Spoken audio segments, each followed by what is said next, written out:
15 তারিখ সন্ধ্যা 7টার সময় আমি যখন কাজের সাইডের থেকে আমি বাড়িতে আসার সময় রণবীর দেবনাথ আমারে কল করছে, কইছে যে বিশাল করে ডিএম অফিসের পেছনে যেই শ্মশানের মাঠ ওইখানে যাওয়ার লেগে। আমি বলছি আমি তো কাজ থেকে আইতেছি, এখন তো যাওয়াটা আমার দ্বারা পসিবল হতো না, আমি পরে কথা কম। তো দেন হ্যাঁ কইছে যে আজ যাওয়ার লেগে যে কোনো উপায়ই হোক যাইতে হইব। তখন আমি যখন যাই যে যখন কইছে কী হয়েছে, কী ব্যাপার আমার ডাকা হয়েছে, তখন হ্যাঁ সাথে আরও 6-7টা ছেলে আসলো, কইছে যে আমার 12 লক্ষ টাকা দেওয়ার লেগে, নাইলে আমি ওইখান থেকে বাড়িতে আইতে পারতাম না। তখন আমি কী কারণে 12 লক্ষ টাকা দিতাম এটা, তখন কইছে যে আমি সরকারি কন্ট্রাক্টারি কাজ করি, তার লাগে 12 লক্ষ টাকা হেরে দিতেই হইব, না দিলে আমার প্রাণে মায়েরা ফেলাইব। দেন আমি কইছি যে এটা হলো তাহলে আমার মায়েরা নেই, বাট আমি তো টাকা দিতে পারতাম না।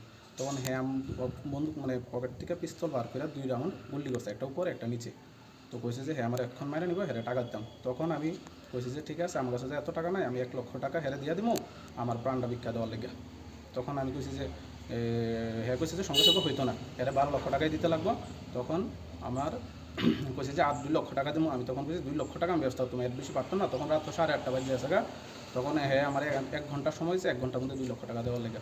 তখন রাত্রেবেলা আমি বিভিন্ন জায়গার থেকে আমার আত্মীয় পরিজন যারা আছে সবাই থেকে 1.5 লক্ষ টাকা ব্যবস্থা করি, এবং রাত্র 9:30টার সময় হ্যাঁ সাঙ্গপাঙ্গ বিশ্বজিৎ দেবনাথ কর্ণজিৎ দাস তারা 2 জন, এবং পেছনে একটা কালো কালার স্করপিও আসলো, ওইটার মধ্যে মেবি রণবীর ছিল, ওরা আয়া আমার বাড়ির সামনে থেকে 1.5 লক্ষ টাকা নিছে।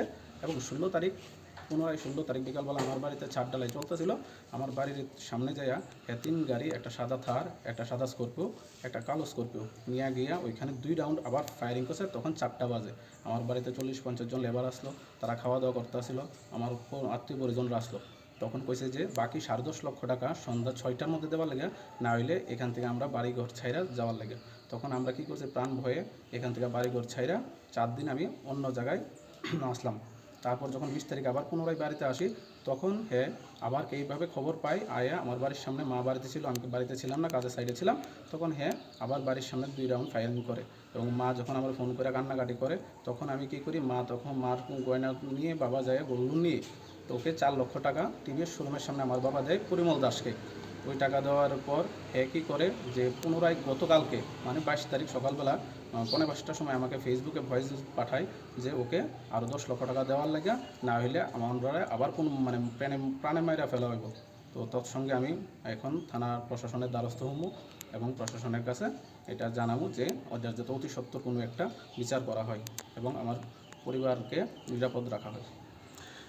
ঠিকাদারদের আমরা আসলে কি, আমরা তো সরকারি কাজকর্ম করি, সরকারি কাজ করে যাই 2 পয়সা রোজগার করি, ওই রোজগারের বিনিময়ে আমরা চলি, এবং ওই 2 পয়সা রোজগার যদি করাটা আমাদের দ্বারা ভুল হয়ে থাকে এবং ওরার কাছে এটা যদি অপরাধ হয়ে থাকে, তাহলে তো আমরা আর কিছু করার নেই।